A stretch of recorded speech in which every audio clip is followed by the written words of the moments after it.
तर तुम्हाला तर माहितीच आहे आपलं चॅलेंज चालू आहे आणि तुम्ही व्हिडिओ बघतात पण सबस्क्राईब करत नाही. सबस्क्राईब करा जरा. आणि हे जे गव्हाचं पोतं आहे ना, ते मावशीला द्यायला चाललो होतो नाही का.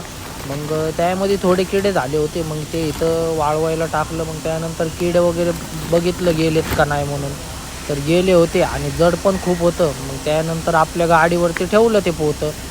मग ठेवल्यानंतरनं चाललो आहे मग ते या घरी नाही का. मग जाता आता बघा सकाळी एकदम शांत असतं वातावरण आणि ते एकतर मी म्हणत होतो पाऊस नाही यायला पाहिजे. मग त्यानंतर पोतं वगैरे दिलं. मग आलो पंपावरती हवा चेक वगैरे केली नाही का गाडीची. हवा वगैरे भरली मागच्या पुढच्या दोन्ही टायरामध्ये. आणि त्याच्यानंतरनं मी बसलो होतो असंच तर एक जण आले त्यांना ॲड्रेस नव्हता माहिती नाही का. मग त्यांची हेल्प केली नाही का. त्यांना कंपनी नव्हती माहिती कुठे आहे काय. त्यांना इंद्रायनगरला जायचं होतं पण ते दुसरीकडे आले होते तर त्यांना दाखवलं वगैरे आणि आता चाललो आहे मी घरी आणि ते पण मला सोडतात आहेत.